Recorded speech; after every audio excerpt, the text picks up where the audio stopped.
memories last year of coming along to Armadale's 10th anniversary, and it's great to be asked back once again, although how the hell I'm supposed to follow Churchill flute band is beyond me, but I'm going to do my best. Not so long ago I was asked a question about the nature of the commemoration that the apprentice boys give and why it is relevant and important today. If truth be told, the decision by 13 young men to close the gates of Derry on the 18th of December 1688 changed not only Irish but British and also European history. It has been described as a rank and file rebellion. 13, 14 to 20-year-old fellows who these days would probably be either kicking a football up and down the street or probably playing on a flute band, made a decision inspired by others like Davy Cairns and the Reverend Gordon within the city walls. When civic leaders, the more important among society, like Bishop Hopkins and other civic leaders, were willing to let King James's troops into the city. They took the law into their own hands. So often these days that's a dirty phrase, but if these young men hadn't have done it, the society we live in today would be totally different. And that's what I hope to get across to you today. There was genuine fear in their community. There was an atmosphere of fear. Since King James came to the throne in 1685 as a Roman Catholic and then had a firstborn son and heir, there was problems for the Protestant population as the minority in Ireland. He had replaced the city corporation to put in his own council. There was a fear, as Morris said earlier on, of a repeat of the 1641 rebellion when Protestants were murdered throughout Ulster. So in December 1688, when a Catholic regiment got off their boats and started to walk towards the city gates, there was genuine fear and apprehension within the Protestant community. So 13 young men, as shown on the banneret here of the local branch club, they took it upon themselves to make a decision to which the people owe their freedom. They seized the keys, closed the gates, led by Henry Kempsey, the first man to shed blood on behalf of the cause, and seized the city magazine. The city was then at the heart of European politics. A continental importance upon events in a city on an island up in the northwest of Europe, the hinge upon which future events would swing.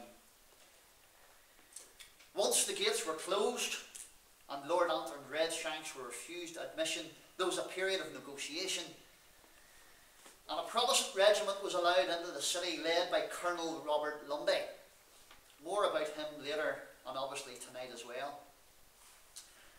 The brave 13 were primarily acting in defence of their own people, protection of their own city, an act of defiance, taking control when the supposed leaders dithered about, wondered what to do and prevaricated and failed to be decisive. So this one act of defiance by the brave 13 had immediate importance on many levels. To the people within Derry's walls, to the Williamite cause, to the Jacobite campaign in Ireland, and also to the European situation. Londonderry became a city of refuge, along with Enniskillen, but Protestants gravitated towards the city over the winter of 1688 to 1689. As Morris alluded to earlier on, the city's garrison was reorganised, its defences were strengthened, and it was prepared for defence into its regiments.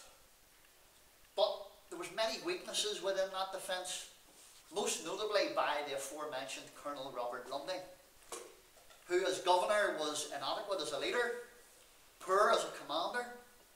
He had several military failures which had major ramifications on the defence of the city, and made various mistakes. Most notably, the one thing that armies do not need is an element of defeatism.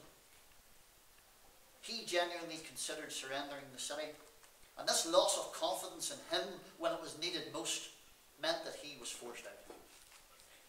As a result, and as you'll hear as I carry on, the names to which we look at today and revere as our heroes came to the fore.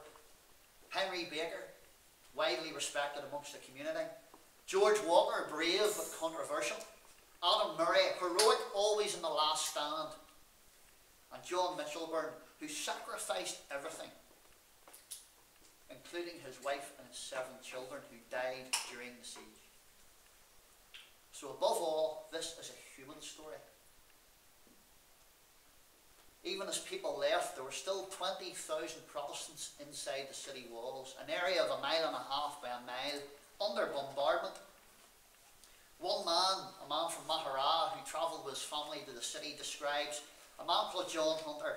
I was so weak from hunger that I fell upon my musket one morning as I was going to the walls. I am sure it was the Lord that kept the city and none else. So men were physically falling asleep with weakness and hunger in defence of this city. The Reverend Seth Whittle, one of the men who preached frequently in St. Colum's Cathedral, quoted from the book of Jeremiah chapter 1. I have made thee this day a defended city, an iron pillar, and brazen walls against the kings of Judah, and they shall fight against thee, but they shall not prevail. For I am with thee, saith the Lord, to deliver thee. Inspirational words. For the Lord is with us, the Lord is on our side, we will not fear what men can do against us. Yet I'm sure at times they were terrified of what would happen. As time went on, as food became scarce, no matter how well we look back at history at our heroes, most of them have weaknesses. Nobody's perfect. But there was clear inspiration with men like Baker and Mitchellburn and Murray. But they were under constant attack with lack of food and water, and as people became weaker, disease increased. Between the 8th and 25th of July 1689, an average of 37 men of the garrison died each day from hunger and disease. Surgeon Lindsay, one of the most prominent doctors in the city, was killed by a cannonball. Burgess Thompson, one of the new Protestant corporation, was killed in action. Baker died despite warnings not to go out in his ill health onto the city walls. He refused, went out, and died as a result. Adam Murray, always heroic in the last stand, was wounded in action while defending the city. But there was never any real intention to surrender, and hence we have the motto to which we still stand today, and that is no surrender. The flying of Colonel Mitchellburn's crimson flag, soaked in the blood of the defenders, was hoisted from the cathedral tower as a sure sign that the city's garrison would never surrender. Feelings of isolation, surrounded, but always in hope that relief would arrive, strong in their faith in the Lord, and fortitude to see this through to the end. And deliverance came. A relief fleet was sent by King William and his government. The drama. Only 2 days' food were left.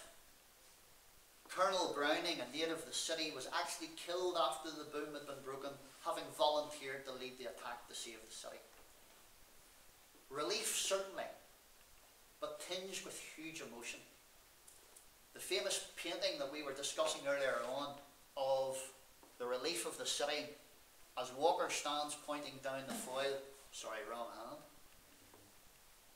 Can you imagine standing there and watching those ships coming up that river, knowing that after 105 days your city is going to be relieved? And people wonder why we celebrate these things. Upon the siege heroes' mound in the grounds of St. Colum's, it quotes scripture. These are they that came through the great tribulation. They shall hunger no more, and God shall wipe away the tears from their eyes. And the city came out to celebrate its relief. Bells were rung. A procession was held. Flags were hoisted. Cannons fired. The drums were beaten. And a thanksgiving service was held. So it was in 1689, and so it is still today. And that is what we commemorate. This is our legacy. We are custodians of a tradition that was won for us at such a great cost. Those are words that we have heard in recent days over the period of remembrance. When we think of what was done to give us the freedoms that we enjoy today, it wasn't just won during the Great War. It was won for us on the walls of Derry, 1688 and 1689. What if the city had fallen? What if a Catholic regiment had allowed into the city? What if the walls had been breached and the Protestants gave in? Well, King James's cause in Ireland would have been stronger. He may well have taken the whole island, and as taking in the whole island, he would have a launching pad to launch his campaign into Scotland, where already Bonnie Dundee was leading the Jacobite cause there. If Derry had fallen, there was no chance of a Williamite invasion in 1690, so there would have been no Boyne or Aughrim. A potential Jacobite army sent to Scotland, which would then possibly have invaded England, forced William to leave back to Holland, and then therefore the end of the Glorious Revolution. The civil and religious liberty we enjoy today that was won for us back then would have been lost. As James, as a Roman Catholic monarch, no doubt backed by Louis XIV of France, would have ensured no constitutional monarchy, which we still enjoy today, no parliamentary democracy, which we still enjoy today, and more often than not, because of his son and heir, a Roman Catholic heir and lineage upon our throne. All won and all initially guaranteed by the defence of the city.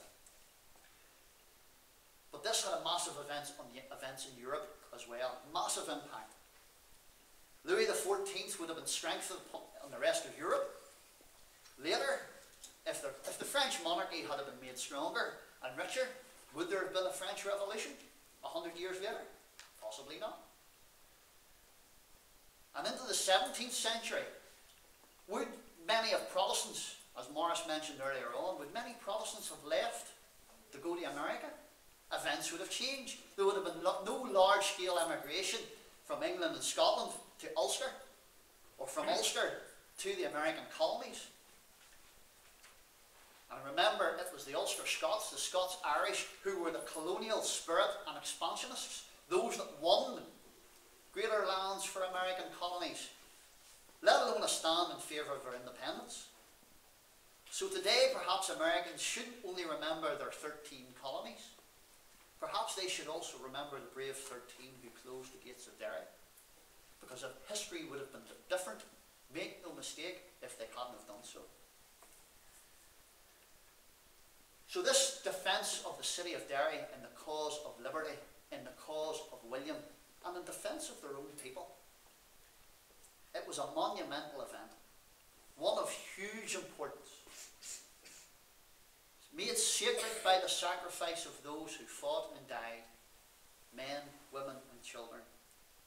They were delivered by their fight, their resolve, their determination and their faith. And that is why we should remember them. We should commemorate them, and we should celebrate each year, as often as we can, if it's within our remit, to remember the brave 13. Thank you.